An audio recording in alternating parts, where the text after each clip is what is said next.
Tales from the Grey Side presents 13 Nights of Halloween.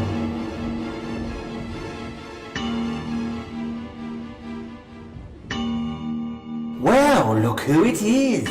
Back again, are you, for my 8th night of fright? Are you growing bolder as the night itself approaches, or are you cowering in fear, watching through pure morbid fascination, terrified yet transfixed? Too afeared to turn away, unless the horrors I tell you come to creep up behind you if you don't keep a twitching tear-filled eye upon them. Well, anyway, viewers, thanks for joining me. Cover your eyes and watch from between your fingers as the clock strikes midnight, the witching hour, and we look at a story from a comic of that very title. 3 witch sisters host this book. I once dated one of them myself, don't you know? Their names are Cynthia, Mordred, and Mildred. They each take turns to tell a story in this book, but we are going to look at just one, a matter of conscience.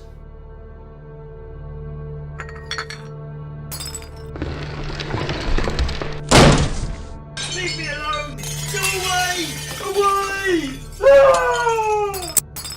Greetings and salutations, ghost lovers! Have we got a goodie for you today? For instance, put yourself in the position of this poor slob, Harvey H. Harrington, who seems to have a sticky little problem concerning a matter of conscience. Hello? Is there, are you... Yes, I am Tamroff. By your appearance, sir, you seem to have more need of a medical doctor than of my services. I only wish it was as simple as needing a doctor. I don't know how to put this into words, Mr. Tamroff. You'll probably think me insane, but I swear, my house is trying to kill me. A short time later, we find Mr. Harrington escorting Mr. Tamroff into the living room of the house, accused of attempted murder. Lately, I've kept this room locked. All the incidents seem to occur here. It's been going on for years. Mysterious events that defy explanation. The girl in the painting, she's very beautiful. Was very beautiful, Mr. Tamworth. My wife passed on 12 years ago. I'm sorry, I didn't. Don't be sorry. She's the one behind all this. Always watching, always blaming me, with those blasted eyes of hers. Blaming you? This entire house blames me for her death, but it wasn't my fault. I tried to get her to a doctor, but I was too late. Too late. It was in this very room that she died. I can see the problem. You believe that the ghost is haunting you, determined to take revenge on you for your wife's death. To be exact, a poltergeist. Poltergeist? But I thought they were harmless ghosts. Like all denizens of the underworld, they are harmless only when they wish to be. And this one apparently does not wish to be. So I now light the torch of the blue flame. But, what can you do to help, Mr. Tamroff? Which will take us to the source of your problem. A journey that will take us into the world from which all nightmares stem. Look, Harrington, look! See the room beginning to waver? It's shaky like a dream, growing vague. Where are you now, Harrington? Falling like a wind-blown straw down a tunnel of hellfire. What in the name of sanity? Tamroff, what's happening? Stay near me. Don't drift away from the torch, or you'll be lost forever. Slowly the world swells together like the pieces of your shattered dreams, and in truth the living nightmare surrounds you. You mean we really are in the underworld? Look around you. Has ever a dream been as real as this? I leave the answer to you. Uncannily, your eyes are drawn irresistibly upwards until they fall upon him. Tamroff, look up there. Is it? Yes, it is the one for whom we search. Terror welling up within you like a living, pulsating thing, you realise. He sees us, Tamroff. He sees us. And suddenly, swarming over you like 1,000 locusts, come the very hounds of hell. This can't be happening, Tamroff. This isn't real. Has ever a dream seemed this real, Harrington? Decide. Your very life depends upon it. No, never. As real as this, never. Then fight back, Harrington. Fight back. Help me. There's so many, I can't. You can't help me by attacking these. Get the one responsible. Get him.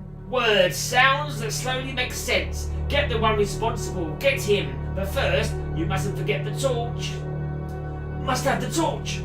Have to stop him before it's too late. Too late to help.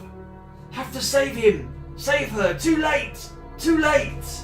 And finally you are there atop the cliff, and before you the enemy you have always known. You! The one! Have to save him before too late. Save her before too late. Always too late. Your fault! Your fault! Leave me alone! Alone! It's you! Always you! Go away! Why can't you just leave me alone? You don't even think about the face, Harrington. The face of guilt that has haunted you. Your face. And you don't notice the weird world fading until it's all gone. Away! What did you do, Tamroth? What happened to me? A simple hypnotic trance and a post-hypnotic suggestion to remember your entire dream. It was the only way I could do what had to be done about your guilt complex. What? I owe you an explanation. I am not what I pretended to be. I am a psychiatrist, posed as a conjurer to enable me to treat cases such as yours. But, what guilt complex? What are you talking about? It's so obvious to the trained mind. For years you blamed yourself for your wife's death. The subconscious is a strange thing. To wreak revenge on yourself, your subconscious caused objects to move, to strike out at you. It was in fact the poltergeist you feared. But my simple trance healed the psychological wound.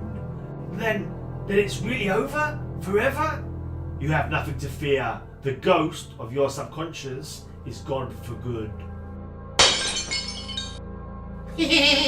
So much for the scientific method, readers. Looks like Harrington will have to find himself another head shrinker. Just goes to show you, though, that the old ways are best. Are you listening, Cynthia? Well, well, they say a man's home is his castle, his sanctuary, his safe place. But as Halloween fast draws near, can any place be ever considered truly safe? When you tuck yourself in bed tonight, do try not to ponder on what might be lurking underneath it. And remember, do have nightmares, won't you?